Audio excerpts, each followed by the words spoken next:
À propos du loup des steppes. À Monsieur R.B. 4 mai 1931. Il ne me serait pas possible de laisser votre lettre sans réponse. Je vois les choses à peu près ainsi.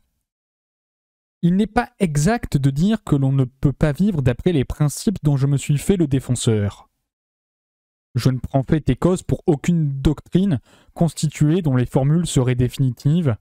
Je suis l'homme du devenir et des métamorphoses, et c'est pourquoi l'on trouve dans mes livres, à côté du « chacun est seul », d'autres vérités encore. Par exemple, Siddhartha est tout entier une profession de foi en l'amour, et la même profession de foi se retrouve également dans plusieurs de mes autres livres. Vous ne pouvez certainement pas exiger que je témoigne plus de foi dans la vie que je n'en ai moi-même. À plusieurs reprises, j'ai exprimé avec force ma conviction qu'une vie véritable, réellement digne d'être vécue, est tout à fait impossible à notre époque et dans notre milieu intellectuel. J'en suis absolument persuadé.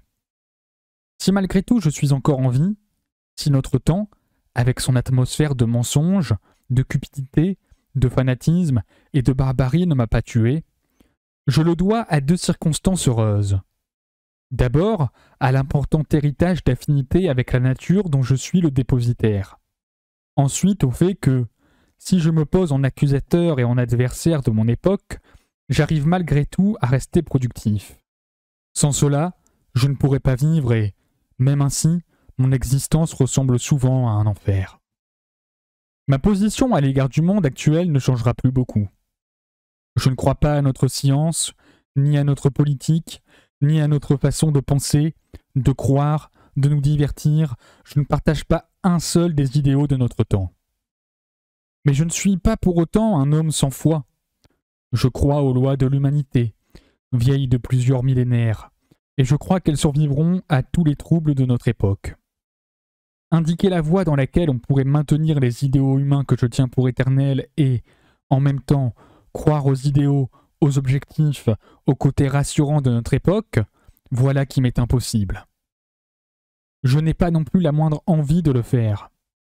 En revanche, je me suis aventuré pendant toute ma vie sur des voies qui me permettent de dépasser la notion du temps et de vivre dans l'intemporel. J'ai souvent évoqué ces itinéraires sous une forme tantôt badine et tantôt sérieuse. Quand je rencontre des jeunes qui ont lu, par exemple, Le loup des steppes, je constate souvent qu'ils prennent très au sérieux tout ce qui, dans ce livre, évoque la folie de notre temps, mais qu'ils ne voient absolument rien de ce qui est à mes yeux 1000 fois plus important et à quoi, de toute façon, ils ne croient pas. Il ne suffit pas de souligner le peu de valeur que l'on attache à des choses telles que la guerre, la technique, la passion de l'argent, le nationalisme, etc. Il faut pouvoir remplacer le culte des idoles contemporaines par une croyance. C'est ce que j'ai toujours fait. Dans Le loup des steppes, cette croyance est représentée par Mozart, par les immortels et par le théâtre magique. Dans Demian et dans Siddhartha, d'autres noms désignent les mêmes valeurs. Si l'on partage la foi que Siddhartha professe pour l'amour et celle de Hari pour les immortels, il est possible de vivre, j'en suis certain.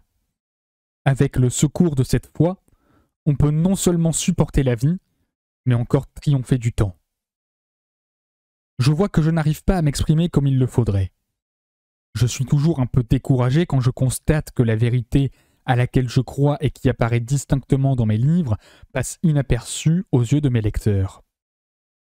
Reprenez plutôt, quand vous aurez lu ma lettre, n'importe lequel de mes ouvrages et voyez encore une fois s'il ne s'y trouve vraiment pas, ici et là, les éléments d'une croyance à partir de laquelle il serait possible de vivre. Si vous n'y trouvez rien de pareil, jetez-les. Si vous y découvrez quelque chose, partez de là pour continuer votre recherche. Récemment, une jeune femme me demandait ce que j'avais bien pu vouloir dire avec le théâtre magique dans Le loup des steppes. Elle avait été profondément déçue de voir que, sous l'effet d'une sorte d'ivresse causée par l'opium, je me tourne moi-même en dérision et me moque de tout.